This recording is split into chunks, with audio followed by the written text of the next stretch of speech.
الحمد لله نحمده ونستعينه ونستغفره ونؤمن به ونتوكل عليه ونعوذ بالله من شرور أنفسنا ومن سيئات أعمالنا من يهده الله فلا مضل له ومن يضلله فلا هادي له وأشهد أن لا إله إلا الله وحده لا شريك له وأشهد أن محمدا عبده ورسوله أما بعد فأعوذ بالله من الشيطان الرجيم بسم الله الرحمن الرحيم قل إن صلاتي ونسكي ومحياي ومماتي لله رب العالمين لا شريك له وبذلك أمرت وأنا أول المسلمين وقال الله تبارك وتعالى في مقام آخر لن ينال الله لحومها ولا دماؤها ولكن يناله التقوى منكم وقال النبي صلى الله عليه وسلم من كان له ساعة فلم يضحي فلا يقربن مصلانا رواه ابن ماجه وقال النبي صلى الله عليه وسلم ما من أيام العمل الصالح فيها أحب إلى الله من هذه الأيام قالوا يا رسول الله ولا الجهاد في سبيل الله قال ولا الجهاد في سبيل الله إلا رجل خرج بنفسه وماله فلم يرجع من ذلك بشيء رواہ ابو داود صدق اللہ العظیم۔ میرے انتہائی واجب الاحترام قابل صد احترام بھائیوں، دوستوں اور بزرگوں، تو یہ ذوالحجہ کا مہینہ بڑا ہی بابرکت اور باسعادت مہینہ چل رہا ہے، اور یہ اس کے ابتدائی 10 ایام بڑے ہی بابرکت ایام ہیں کہ اکثر مفسرین کی رائے کے مطابق والفجر ولیال عشر میں جن 10 راتوں کا تذکرہ ہوا، جن 10 ایام کا ذکر ہوا ہے، اس سے مراد عشرہ ذی الحجہ ہی ہے، اور ان ایام میں عبادت کا ثواب اللہ کے ہاں بہت زیادہ ہے۔ حضرت عبداللہ ابن عباس رضی اللہ تعالیٰ عنہ سے روایت ہے، رسول اللہ صلی اللہ علیہ وسلم ارشاد فرماتے ہیں، نہیں ہے ایام میں کوئی دن کہ جس میں انسان کوئی عمل کرے اور وہ اللہ کے ہاں پسندیدہ ہو زیادہ، سوائے ان 10 دنوں کے کہ ان میں جو عمل کیا جائے وہ اللہ کے ہاں نہایت پسندیدہ ہے۔ صحابہ اکرام نے فرمایا قالوا یا رسول اللہ ولا الجہاد فی سبیل اللہ، کیا ان 10 دنوں میں جو عبادت کرنا ہے وہ جہاد فی سبیل اللہ سے بھی افضل ہے؟ آپ نے فرمایا قال ولا الجہاد فی سبیل اللہ، ان 10 دنوں میں عبادت جہاد فی سبیل اللہ سے بھی افضل ہے، الا رجل خرج بنفسه وماله فلم يرجع من ذلك بشيء، مگر وہ انسان جو اپنی جان اور مال سب اللہ کے راستے میں لوٹا دے، کچھ بھی لے کر نہ لوٹے، اس کا مقام تو اللہ کے ہاں پھر بہت بلند ہے، ورنہ ان 10 دنوں میں عبادت کرنا یہ اللہ کے ہاں بڑا پسندیدہ عمل ہے۔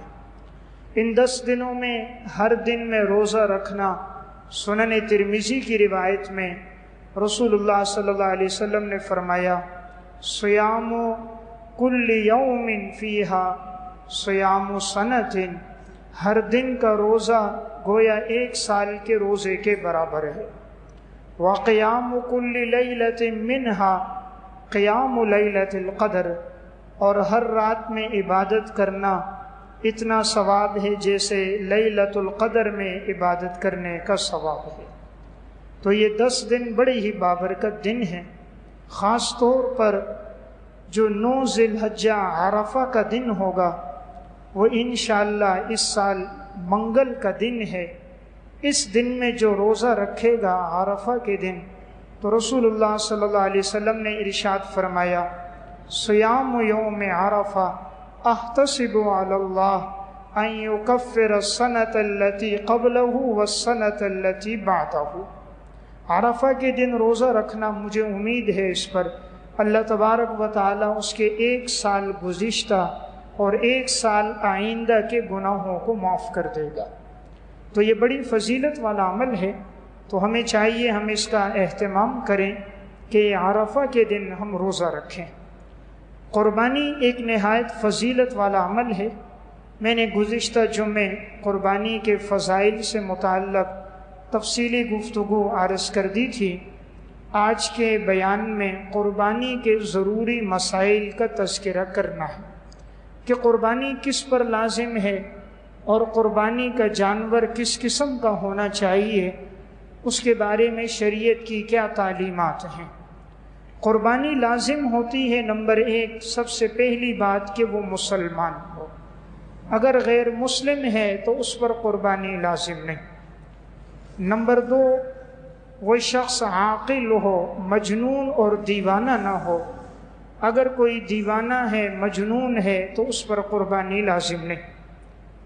نمبر 3 وہ مقیم ہو، مسافر نہ ہو، اگر کوئی حالت سفر میں ہے تو اس پر قربانی لازم نہیں، اگر وہ قربانی کر دے تو بہت فضیلت والا عمل ہے، لیکن شریعت کی طرف سے مسافر پر لازم نہیں۔ اسی طرح نمبر 4 قربانی اس پر ہے جو بالغ ہو، اگر کوئی نابالغ بچہ ہے صاحب حیثیت بھی ہو تب بھی اس پر قربانی لازم نہیں۔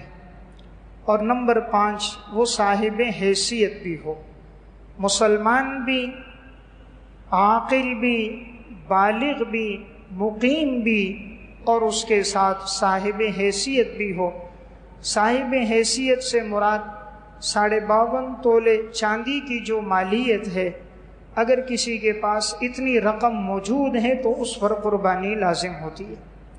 اور اس سال 52.5 تولے چاندی کی جو مالیت ہے وہ تقریباً 82,000 روپے بنتی ہے، تو اگر کسی کے پاس 82,000 روپے کی رقم موجود ہے تو اس پر قربانی کرنا لازم ہے۔ قربانی کے لیے سال کا گزرنا شرط نہیں، اگر کسی کے پاس عید کے ان 3 ایام میں بھی اتنی رقم آ گئی تب بھی اس پر قربانی لازم ہے۔ یہ ضروری نہیں ہے کہ اس پہ سال گزرے، سال کا گزرنا زکوٰۃ کے لیے شرط ہے، قربانی کے لیے شرط نہیں ہے۔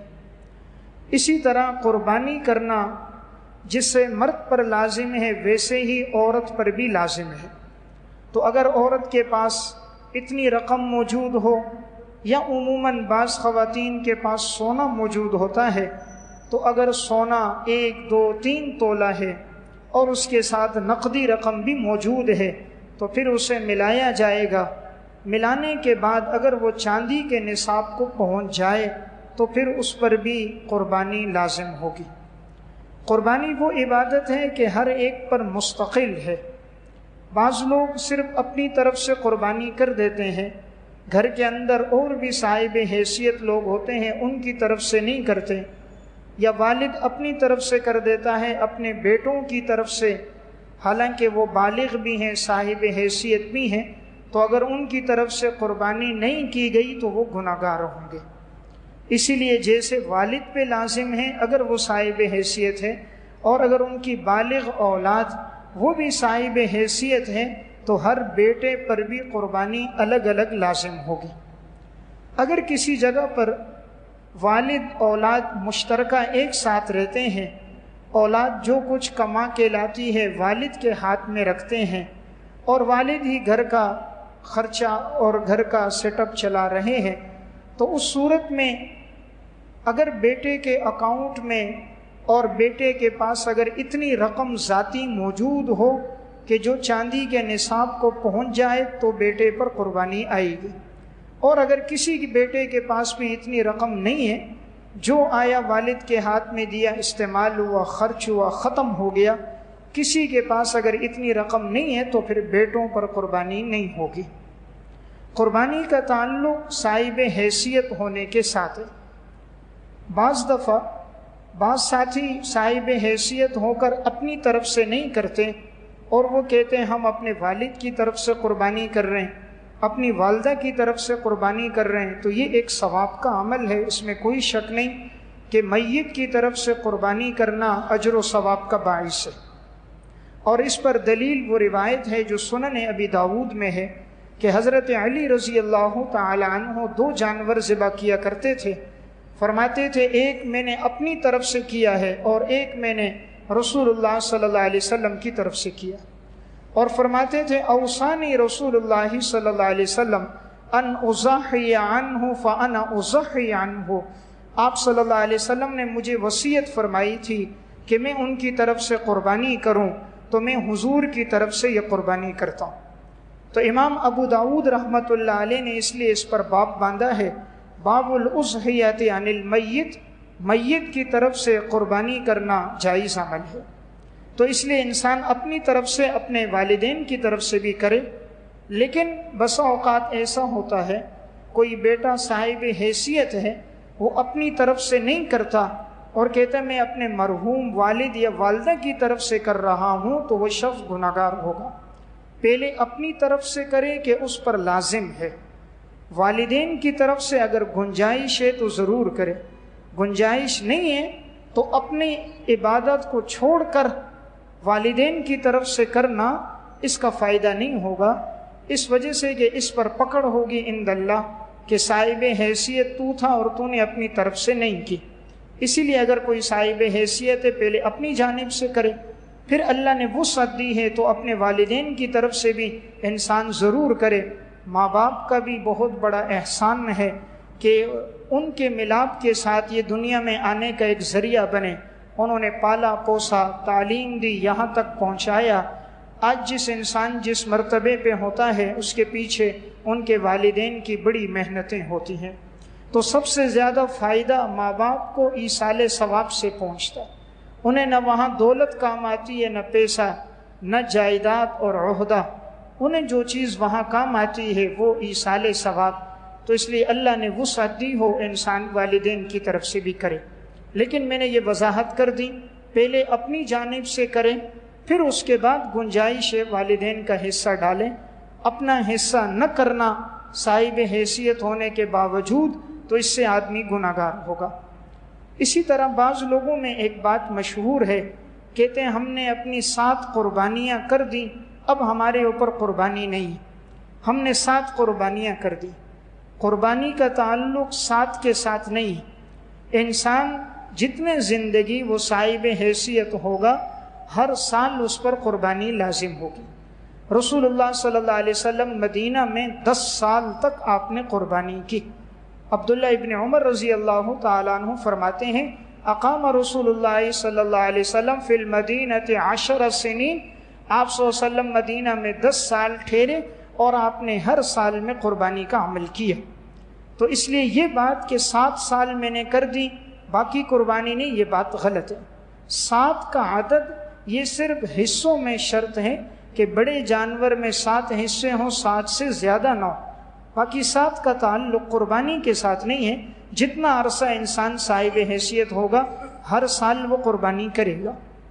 اسی طرح بعض لوگوں میں یہ بات دیکھنے میں آئی ہے کہ عموماً اگر ایک آدمی اپنی طرف سے قربانی دوسرے ملک میں کرنا چاہ رہا ہے، جیسے اگر ایک شخص سعودیہ میں رہتا ہے اور وہ اپنی قربانی چاہتا ہے کہ میں پاکستان میں کروں، یا پاکستان کا رہنے والا یہاں اس کی رہائش ہے، وہ چاہتا ہے سعودیہ میں یا کسی اور ملک میں میری قربانی ہو، تو اس کے لیے ضروری ہے کہ دونوں جگہ عید کے دن ہوں۔ اگر کسی ایک جگہ بھی عید کا دن نہیں ہوگا تو قربانی نہیں ہوگی۔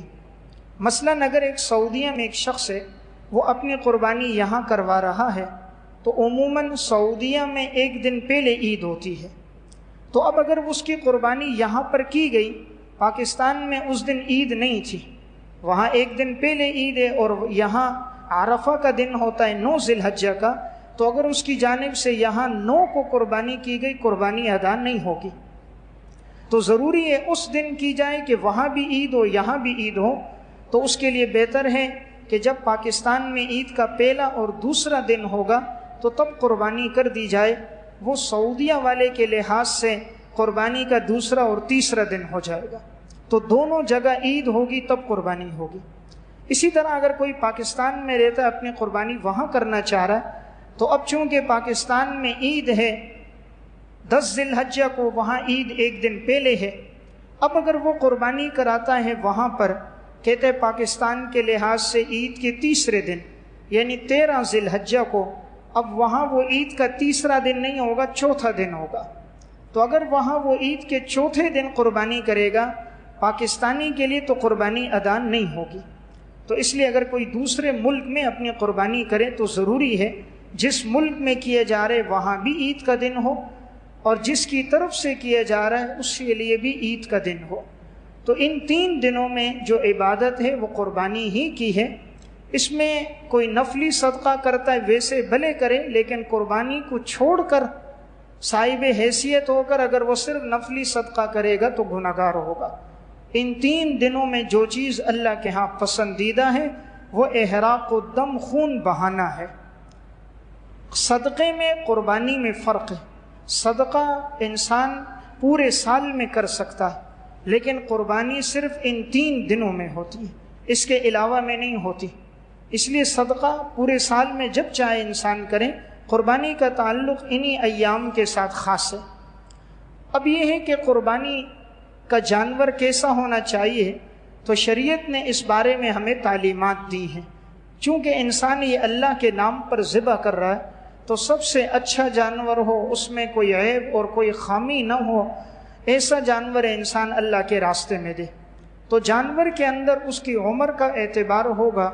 چھوٹا جانور ہے، بکرا ہے، بکری ہے، دمبا ہے، اس کے لیے ضروری ہے کہ وہ 1 سال کا ہو، اور اگر گائیں، بھینس، بیل ہے اس کے لیے 2 سال کا ہو، اور اگر اونٹ، اونٹنی ہے تو اس کے لیے عمر 5 سال ہو۔ لیکن دمبے کے اندر یہ استثناء موجود ہے کہ اگر دمبا 6 مہینے سے زیادہ کا ہو، لیکن اگر اسے دمبوں میں چھوڑ دیا جائے ریوڑ میں تو وہ پورے سال کا لگتا ہو، جسامت کے لحاظ سے اتنا بڑا ہو کہ 6 مہینے سے زیادہ کا ہے، لیکن اگر دمبوں میں ہو تو وہ سال کا لگتا ہو تو اس کی قربانی جائز ہے۔ لیکن یہ بات بکری میں نہیں ہے۔ اگر بکری اور بکرا چاہے 6 مہینے سے اوپر ہو، نہایت فربا کیوں نہ ہو، اور ان کو بکریوں کے ریوڑ میں چھوڑو وہ سال کے لگتے ہوں تب بھی ان کی قربانی نہیں ہوگی، وہاں پورے سال کا ہونا ضروری ہے۔ اب کوئی سوال کرے کہ دمبے میں تو 6 مہینے سے اوپر بھی ہو تو کافی ہے، بکرے میں کیوں کافی نہیں؟ دین نام ہے اتباع کرنے کا، دین نام ہے اللہ، رسول اور شریعت کے احکامات پر چلنے کا۔ دین نام عقل کے تقاضے پر چلنے کا نہیں ہے، جو شریعت نے حکم دیا اسے ماننا یہ ایمان کا حصہ۔ وہاں شارع کی تعلیمات یہ ہیں اور یہاں شریعت کا حکم یہ ہے۔ اس لیے بکرا بکری میں اگر 1 دن بھی کم ہوگا سال میں تو قربانی نہیں ہوگی۔ یہاں یہ بات یاد رہے، قربانی میں جو دانت دیکھے جاتے ہیں یہ دانت علامت ہے۔ ایک چیز ہوتی ہے علت، ایک چیز ہوتی ہے علامت۔ علت اس کے لیے ہے 2 سال کا ہونا اگر بڑا جانور ہے، چھوٹا ہے تو 1 سال کا ہونا، 2 دانت یہ اس کے لیے نشانی ہے۔ اگر کسی نے اپنے گھر میں جانور خود پالا، مثلا گزشتہ سال اس نے ذی الحجہ کے مہینے میں جانور خریدا، یا وہ بچہ پیدا ہوا بکرا بکری، اور اس سال اب 1 سال پورا ہو گیا، 9 دن اور ہو گئے، یا اسی طرح بڑا جانور تھا 2 سال پہلے گھر میں گائیں یا بیل کا بچہ ہوا، 2 سال اب پورے ہو گئے گھر میں، دانت اس کے نہیں آئے لیکن مکمل 2 سال پورے ہو گئے تو قربانی جائز ہے۔ دانت نہیں آئے لیکن مکمل 2 سال ہو گئے، اس نے گھر میں جانور پالا ہے، یقینی بات ہے تو قربانی ہوگی۔ لیکن آج کل جو بیچنے والے ہوتے ہیں صرف ان کی بات پر اعتماد نہیں ہوگا، یہاں دانت دیکھے جائیں گے، اس لیے کہ عموماً آج کل جھوٹ بولنا زیادہ ہے۔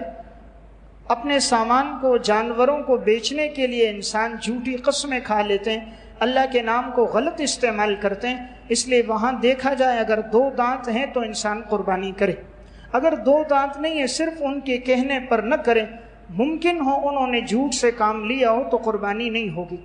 ہاں اگر وہ قابل اعتماد، ثقہ، دیانتدار، متقی اور پرہیزگار انسان اس بات کی سچی گواہی دے دے کہ مکمل 2 سال اس پر پورے ہو گئے تو تب اس کی قربانی ہو جائے گی۔ تو میں نے ایک بات عرض کر دی، قربانی میں اصل سال کا گزرنا ہے، دانت کا ہونا اس کے لیے علامت ہے، علت نہیں۔ قربانی کے جانور میں کسی قسم کا کوئی عیب نہ ہو، انسان اللہ کے نام پر دے رہا ہے تو اچھی چیز ہو۔ عیب کون کون سے ہیں؟ مثلاً یہ عیب ہے کہ اگر اس کی آنکھوں کی بینائی نہ ہو، جانور ایسا ہے کہ وہ دیکھ نہیں سکتا دونوں آنکھوں سے یا ایک آنکھ سے، تو قربانی نہیں ہوگی، اور اگر 1/3 سے زیادہ اس کی آنکھ کی روشنی نہیں ہے تو تب بھی قربانی نہیں ہوگی، 1/3 سے کم ہے تو قربانی ہو جائے گی۔ اب یہ کیسے پتہ چلے گا؟ فقہاء کرام نے اس کے لیے لکھا کہ جانور کی ایک آنکھ پہ کپڑا رکھا جائے گا اور دوسری آنکھ کو کھلا چھوڑ کر سامنے سے اس کے لیے چارہ گھاس لائیں گے، پھر دیکھیں گے وہ کتنی دور سے اس کی طرف متوجہ ہو رہا ہے، جہاں سے متوجہ ہو رہا ہے معلوم ہوا یہاں سے نظر آ رہا ہے، وہاں نشان لگا دیا گیا دائیں بائیں سامنے کی جہت میں۔ پھر اس آنکھ پہ کپڑا رکھنے کے بعد دوسری آنکھ سے چارہ قریب کیا گیا تو جس جگہ سے متوجہ ہو رہا ہے وہاں بھی نشان لگا دیا۔ اب دونوں جگہوں میں دیکھ لیا جائے، اگر 1/3 یا اس سے زیادہ ہے تو قربانی نہیں ہوگی، اور اگر 1/3 سے کم فاصلہ ہے تو قربانی جائز ہوگی۔ قربانی کا جانور ایسا ہے کہ اگر اس کا سینگ اس کے بالکل جڑ سے اکھڑ گیا تو پھر تو قربانی نہیں ہے، لیکن اگر سینگ کا کنارہ اوپر سے ٹوٹ گیا 1/3 سے کم تو قربانی جائز ہے۔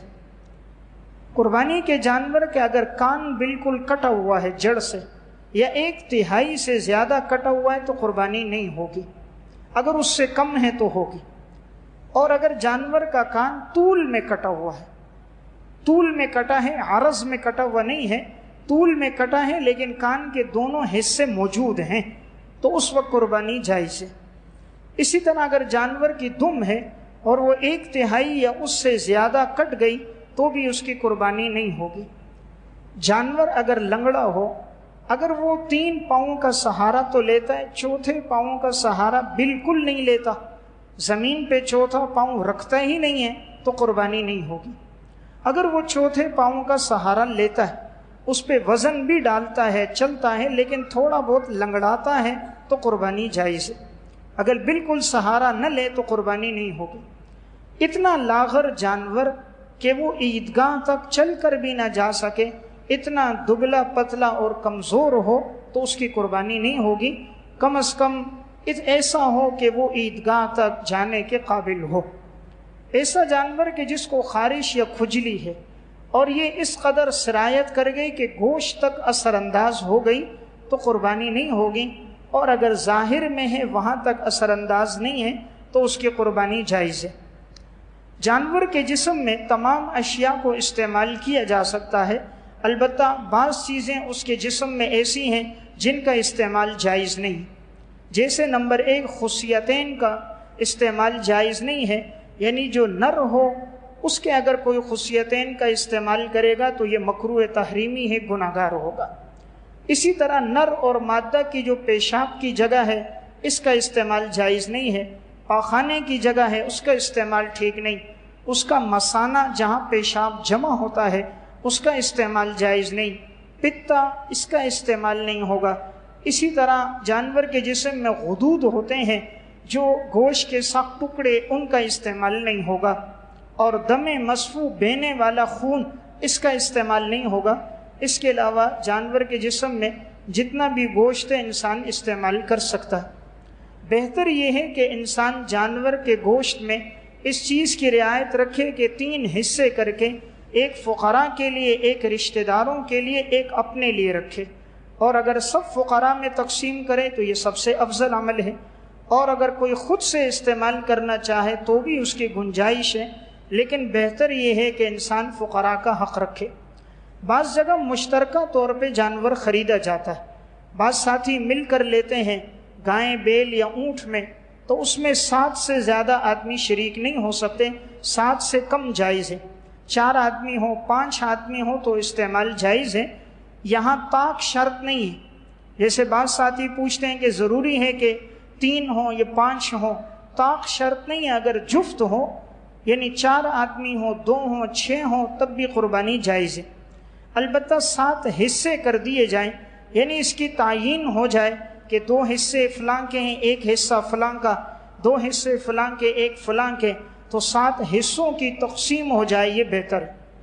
قربانی میں کسی ایک کا بھی 1 حصے سے کم نہیں ہوگا، 1 حصے سے کم ہوگا تو قربانی نہیں ہوگی، یعنی ہر ایک کا پورا 1 حصہ۔ اب اگر کوئی کہہ دے کہ یہاں 1 حصے تو سب کے، آدھا حصہ میرا، آدھا حصہ اس کا، تو آدھا حصہ نہیں ہوگا، مکمل 1 حصہ ہوگا، 1 حصے سے کم میں قربانی نہیں ہوگی۔ اگر انسان میت کی طرف سے قربانی کر رہا ہے اور میت کی وصیت ہے اور اس نے اتنا ترکہ چھوڑا ہے تو اس پر عمل ضروری ہے کہ وہ میت کی طرف سے قربانی کر دے۔ لیکن اگر کوئی ایصال ثواب کرنا چاہ رہا ہے کہ قربانی کی اور اس کا ثواب زیادہ آدمیوں کو پہنچ جائے تو اس میں کوئی حرج نہیں۔ اگر ایک آدمی قربانی کر کے نیت کرے کہ اس کا ثواب پوری امت کو پہنچے، حضرات صحابہ اکرام اور سلف کو پہنچے، تو یہ نیت آدمی کر سکتا ہے۔ یعنی ایصال ثواب میں 1 سے زائد کو ثواب پہنچانے کی نیت کرنا ٹھیک ہے، لیکن زندہ آدمی اگر قربانی میں حصہ ڈال رہا ہے تو 1 حصے میں 2 سے 3 آدمی شریک نہیں ہو سکتے، نہ 1 حصے سے وہ کم ہوگا، پورا 1 حصہ ہونا ضروری ہے۔ بہتر یہ ہے کہ انسان پورا جانور اپنا لے اگر گنجائش ہے، یا نہیں تو چھوٹا جانور اپنا لے۔ جتنے ساتھی شریک ہوتے ہیں، خدا نہ کرے کسی کی نیت ٹھیک نہ ہو، کسی کا مال حرام کا ہو تو سب کی قربانی خراب ہوگی، اس لیے وسعت ہے تو پورا جانور انسان اپنا خریدے۔ اگر اپنے ساتھ کسی کو ملا رہا ہے تو کوئی قادیانی ہے یا رافضی ہے یا منکرین حدیث میں سے ہے، اسے ملاتا ہے تو قربانی نہیں ہوگی۔ قربانی کے لیے مسلمان ہونا شرط ہے، قادیانی مسلمان نہیں ہے، اس لیے قربانی میں ضروری ہے جتنے شرکاء ہیں سب مسلمان۔ یہ بھی ضروری ہے سب کی نیت اللہ کی رضا ہو، گوشت مقصود نہ ہو۔ اگر کسی کا مقصود وہ ہے یا ریاکاری ہے، دکھلاوا مقصود ہے، تو سب کی قربانی پر وہ اثر انداز ہوگا، اس لیے اس سے گریز کیا جائے۔ اگر کسی شخص کی تمام آمدنی حرام ہے یا اکثر آمدنی حرام ہے کہ اس کا پیسہ سود کا ہے یا رشوت کا ہے یا اس کا پیسہ خدا نہ کرے ڈاکے اور چوری کا ہے، غصب کے مال کا ہے، کسی کے مال پہ قبضہ کیا ہے، چھینا ہے، کسی کی جائیداد پہ قبضہ کیا ہے، یتیموں کا حق غصب کیا ہے، بھتیجوں کے حق کو غصب کیا ہے، بھائی نے بھائی کے حق کو غصب کیا ہے، تو اگر کسی کا تمام مال یا اکثر مال ایسا حرام کا ہے تو قربانی نہیں ہوگی۔ اور اگر کوئی اسے اپنے ساتھ شریک کرے گا تو دیگر شرکاء کی بھی نہیں ہوگی، اس لیے بہتر ہے کہ جس کی تمام آمدنی حلال کی ہو یا اکثر آمدنی حلال کی ہو اسے ساتھ شریک کیا جائے۔ جہاں حرام کا پتہ چل جائے تو انسان اسے اپنے ساتھ شریک نہ کریں، تاکہ چونکہ اللہ پاکیزہ ہے، طیب ہے، ان اللہ طیب، اللہ طیب ہے اور اللہ قبول نہیں کرتا مگر طیب چیز کو۔ اللہ تعالیٰ پاکیزہ چیز کو قبول کرتا ہے، اللہ تعالیٰ حرام چیز کو قبول نہیں کرتا۔ اس لیے میں نے ایک گزارش یہ عرض کی، تمام کا مال حلال کا ہو، حرام کا نہ ہو، اور سب کا مقصود یہ ہو۔ بسا اوقات بعض ساتھی مہنگے سے مہنگا جانور خرید کے لاتے ہیں، بہت اچھی صفتیں اللہ کے نام پر اچھا جانور دیا جائے، قیمتی چیز اللہ کے نام پر دی جائے۔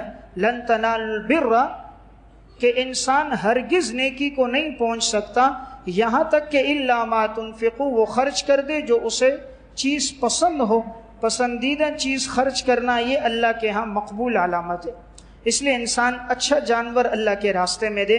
صرف اپنے سر سے ایک حکم کو ترخواں دینا، ایک حکم کو پورا کر دینا یہ مقصود نہ ہو، اچھی چیز اللہ کے راستے میں دینا یہ مقصود ہو۔ لیکن یہاں یہ بات بھی دیکھنے میں آئی ہے، بعض ساتھی خود اچھا جانور لیتے ہیں صاحب وسعت ہیں، کوئی دوسرا اگر اپنی وسعت کے مطابق لے لیتا ہے جس کی قیمت کم ہوتی ہے تو اسے تذلیل، تحقیر اور اسے نشانہ بناتے ہیں کہ تم نے جانور ایسا خریدا ایسا خریدا۔ یاد رکھیں اللہ کے ہاں قیمت کا اعتبار نہیں ہے، نیت کا اعتبار ہے۔ تم نے 2.5 لاکھ کا جانور لیا، دوسرے نے 70,000 کا لیا، یہاں اگر ریاکاری ہے تو اللہ کے ہاں یہ قبول نہیں، وہاں اخلاص ہے وہ اللہ کے ہاں قبول ہے۔ اللہ ریاکاری کو نہیں، انسان کی نیت کو دیکھتا ہے۔ لن ینال اللہ لحومها ولا دماؤها ولکن ینالہ التقوی منکم۔ اللہ نہیں دیکھتا تمہارے گوشت کو، نہ خون کو، دیکھتا ہے تمہارے دل میں نیت کیا ہے۔ اس لیے کسی کو حقیر نہیں سمجھنا چاہیے۔ جو آدمی اللہ کے لیے جو بھی قربانی کر رہا ہے، دعا کرنی چاہیے اللہ اس کی طرف سے بھی قبول کرے، ہماری جانب سے بھی اس کو قبول کرے۔ تو میں عرض کر رہا تھا قربانی کے عمل میں اس چیز کی رعایت رکھنا بھی ضروری ہے۔ بعض جگہ یہ دیکھنے میں آیا ہے گھر میں ایک فرد قربانی کر دیتا ہے، دیگر نہیں کرتے۔ مثلا گھر کے اندر چچا بڑا ہے، بڑا بھائی ہے، والد ہے، وہ کرتے ہیں، باقی بچے نہیں کرتے، حالانکہ سب صاحب حیثیت ہیں۔ جیسے میں نے عرض کیا کہ 52.5 تولے چاندی کی قیمت اس سال تقریباً 82,000 روپے بنتی ہے، تو جس کے پاس اتنی رقم ہوگی ہر بیٹے پر قربانی آئے گی۔ بجائے اس کے کہ آدمی مہنگا جانور خرید لے، 2 جانور متوسط خرید لے کہ سب کے حصے ہو جائیں۔ اب ہوتا یہ ہے کہ 2.5-3 لاکھ کا ایک جانور لیا، اس میں تو 7 حصے، اس سے بہتر اگر یہ 2 جانور خرید لیے جائیں، اس قیمت میں آ جائیں گے، 14 حصے ہوں گے، سب کی طرف سے ادا ہو جائے گا۔ عموماً عورتوں کے پاس بھی سونا موجود ہوتا ہے، نقدی مال موجود ہوتا ہے، ان پر بھی قربانی لازم ہوتی ہے، لہٰذا اپنی گھر والی کا، بیٹی کی مالیت میں رقم ہے اس کی جانب سے بھی قربانی کی جائے۔ بعض لوگ کہتے ہیں ہمارے پاس اتنی رقم نہیں ہے، اتنی رقم موجود نہیں ہے، ہم کیسے قربانی کریں؟ تو دیکھیں ہر کام کے لیے انسان اسباب تیار کرتا ہے۔ سال میں یہ ایک موقع آتا ہے 12 مہینوں میں، اگر کوئی ہزار روپے بھی ہر مہینے جمع کرے، اس وقت اجتماعی قربانی اس سال 12,000 روپے ہے، تب بھی وہ اپنا حصہ اس سنت میں ڈال سکتا ہے۔ یعنی اگر کسی کے کرنے کی نیت ہو، کرنے کا ارادہ ہو، تو مہینے میں 1000 روپے الگ کر دینا کوئی مشکل کام نہیں۔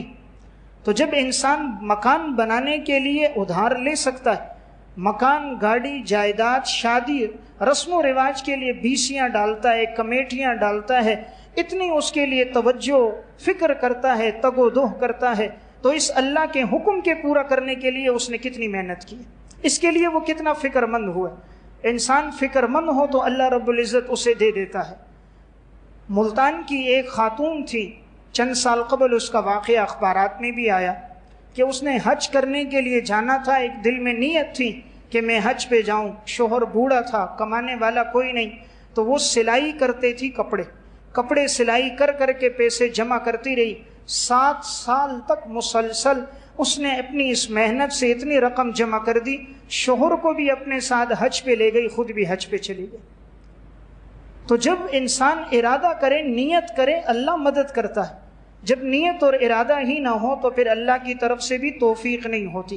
آج کتنا پیسہ رسم و رواج میں لگ جاتا ہے، اگر ابراہیم علیہ السلام کی اس سنت پر عمل کر دیا کتنا بڑا ثواب ہوگا۔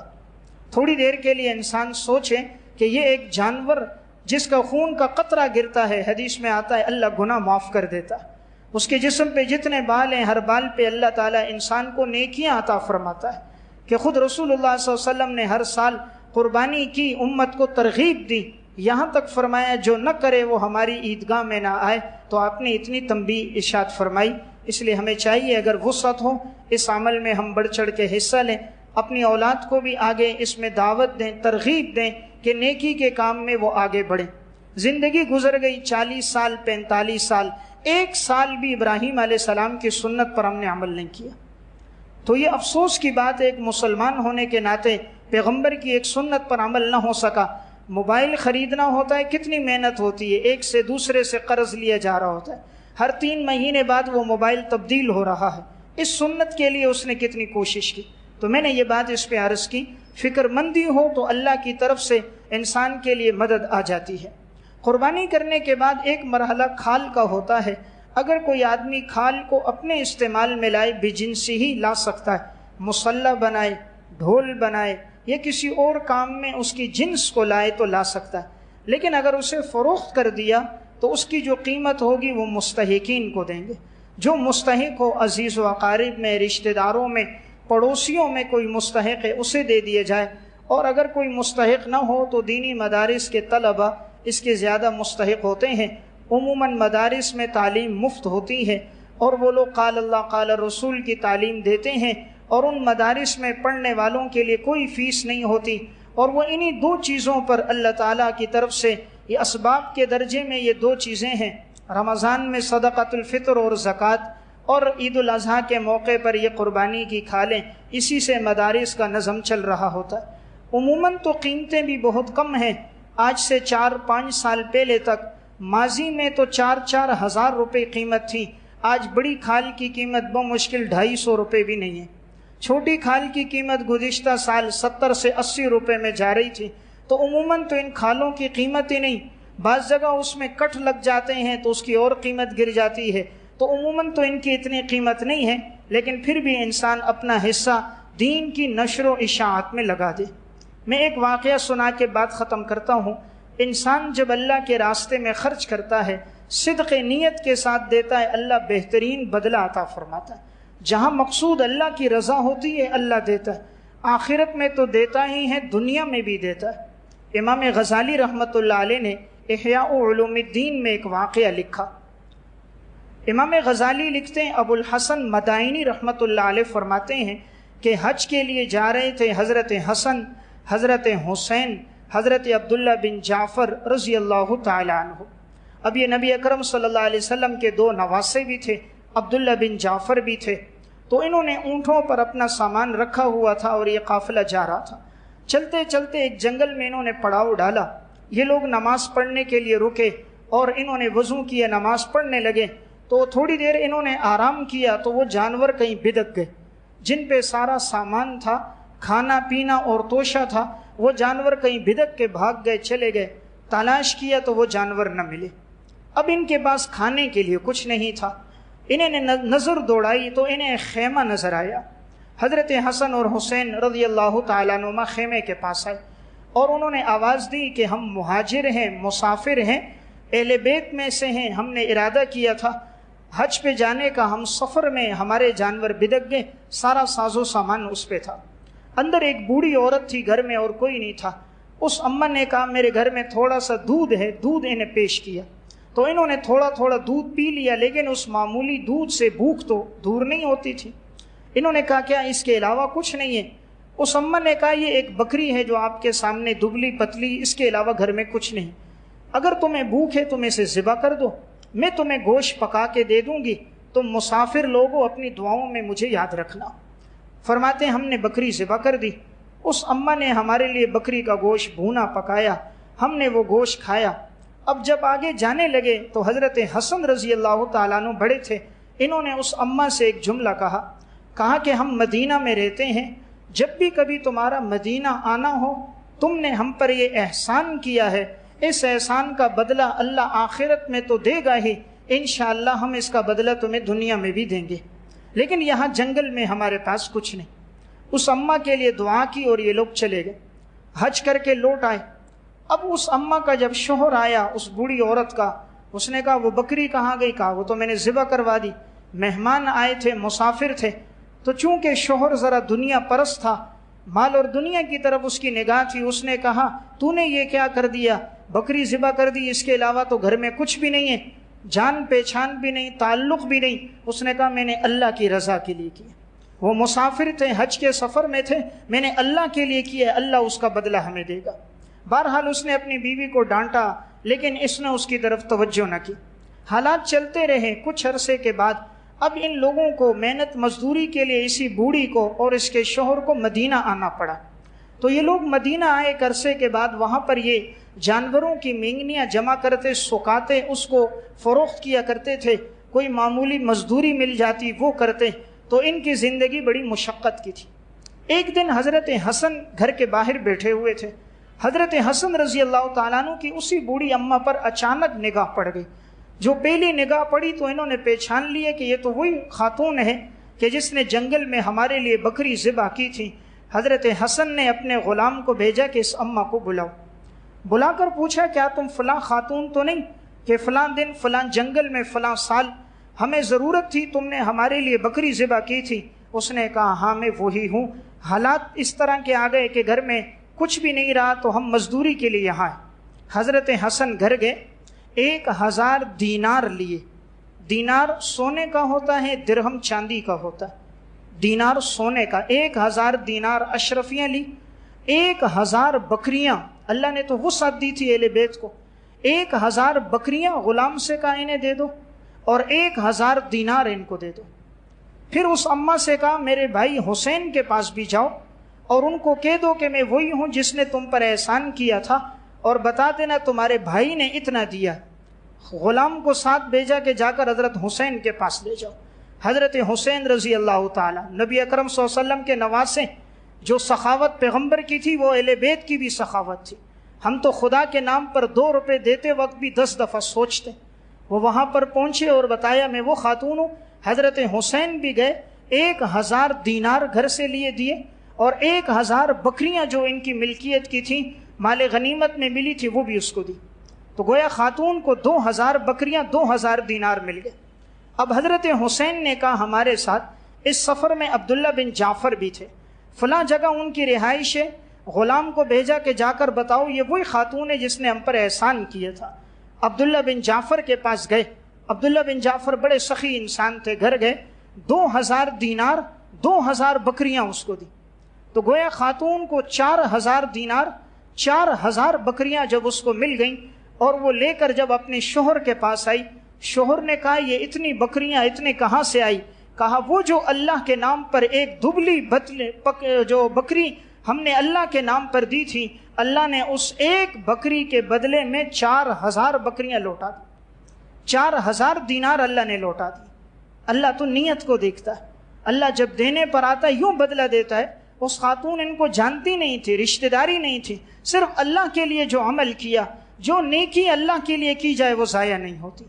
جو کام خدا کی رضا کے لیے ہوتا ہے اللہ اس کا بدلہ دیتا ہے، دنیا میں بھی دیتا ہے، آخرت میں بھی دیتا ہے۔ کبھی تھوڑی تاخیر ہو جاتی ہے لیکن بدلہ ضرور ملتا ہے۔ تو اللہ نے کتنا لوٹایا؟ 4000 دینار، 4000 بکریوں کا مالک بنا کر وہی عورت جو جھونپڑی میں رہتی تھی اللہ نے اتنی وسعتیں عطا فرما دی۔ اس لیے میں نے ایک گزارش عرض کی، اس عمل میں انسان بڑھ چڑھ کے حصہ لے۔ انسان جتنا اللہ کے راستے میں خرچ کرے گا اللہ دگنا کر کے واپس لوٹائے گا۔ اللہ ہم سب کو عمل کی توفیق دے۔